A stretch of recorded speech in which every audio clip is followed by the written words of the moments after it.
कर्मयोग क्या है? कर्मयोग अर्थात कर्म में लीन होना। योगा कर्मो किसलयाम योगः कर्मेषु कौशलम। वास्तव में कर्मयोग ही वह योग है जिसके माध्यम से हम अपनी जीवात्मा से जुड़ पाते हैं। कर्मयोग हमारे आत्मज्ञान को जागृत करता है। इसके बाद हम न केवल अपने वर्तमान जीवन के उद्देश्यों को बल्कि जीवन के बाद की अपनी गति का पूर्वाभास प्राप्त कर सकते हैं। इस योग में कर्म के द्वारा ईश्वर की प्राप्ति की जाती है। श्रीमद् भागवत गीता में कर्म योग को सर्वश्रेष्ठ माना गया है। गृहस्थ और कर्मठ व्यक्ति के लिए यह योग अधिक उपयुक्त है।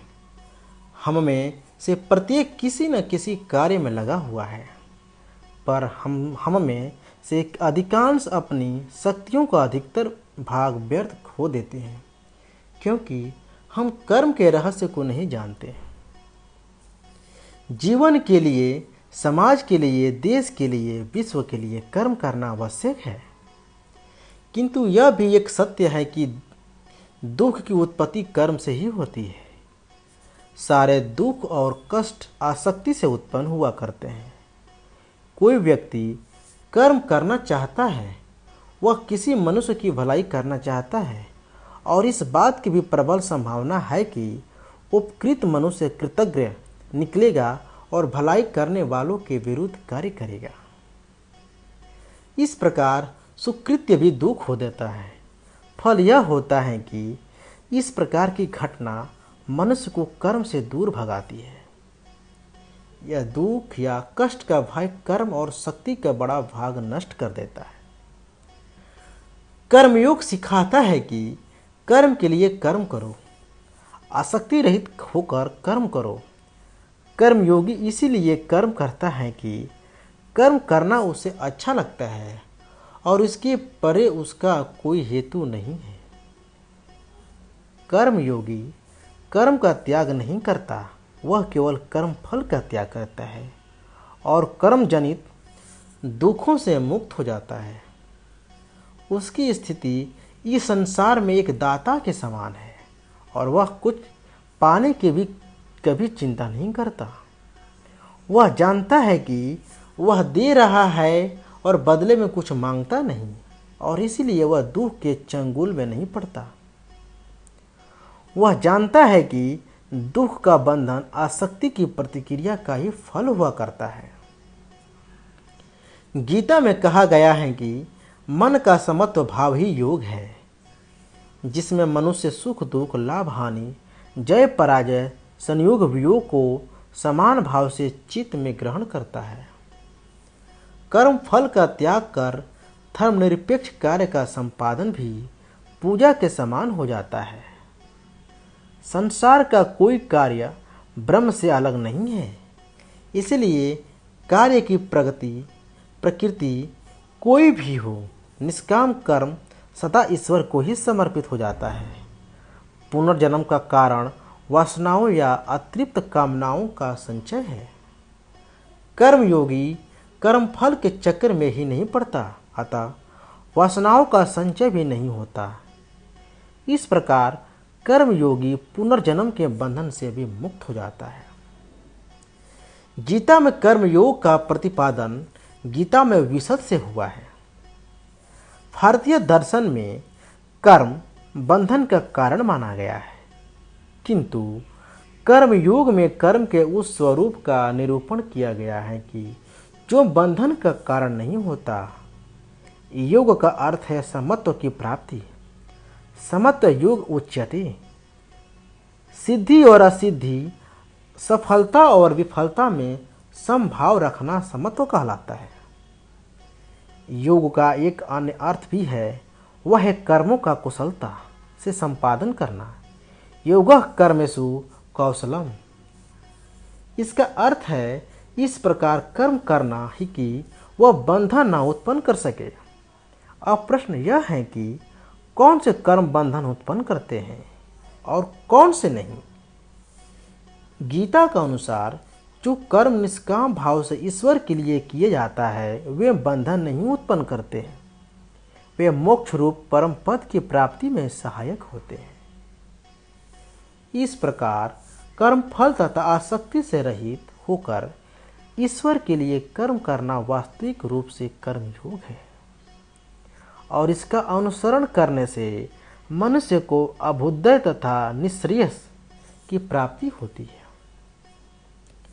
गीता के अनुसार कर्मों से संन्यास लेने अथवा उनका परित्याग करने की अपेक्षा कर्मयोग अधिक श्रेयस्कर है।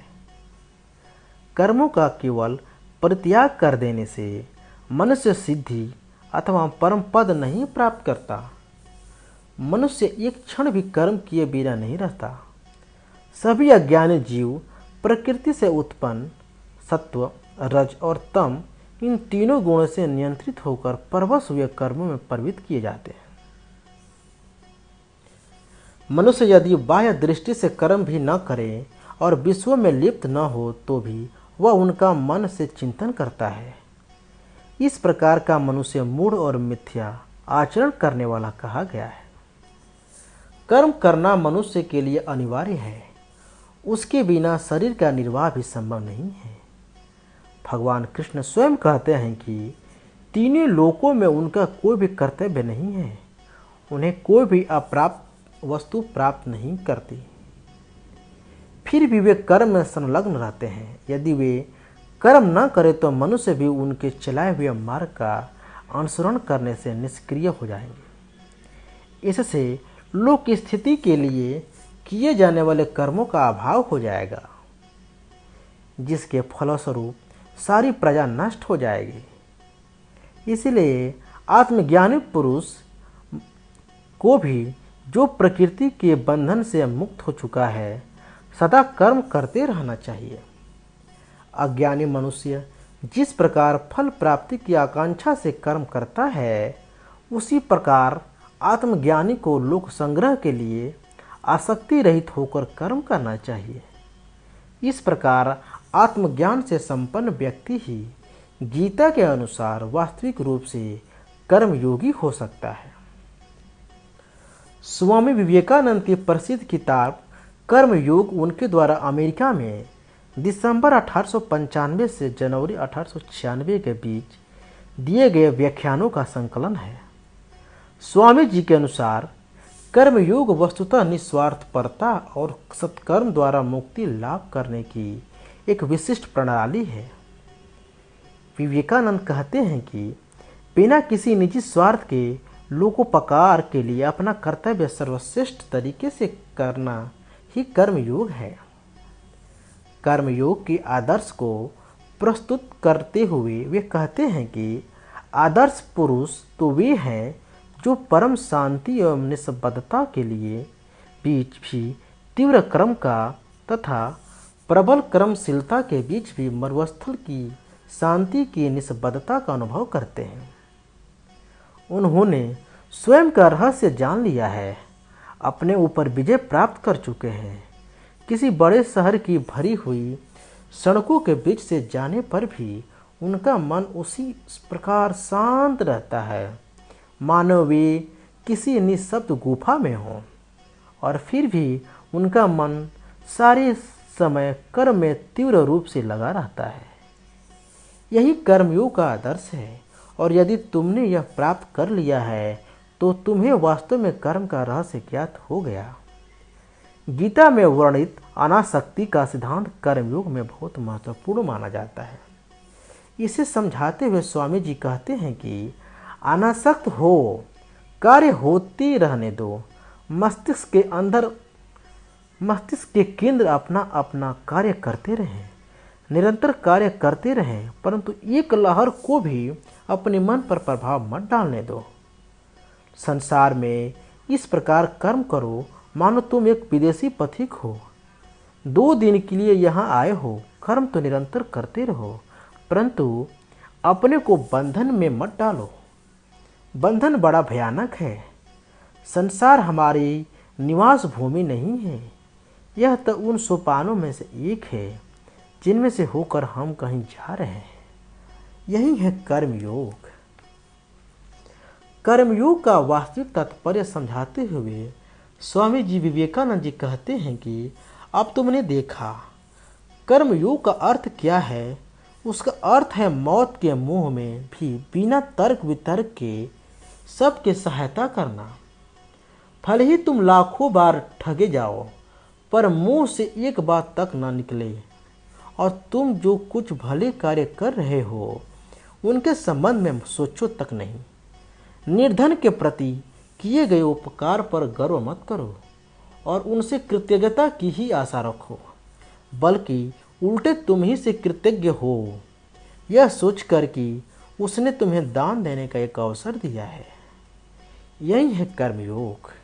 ओम।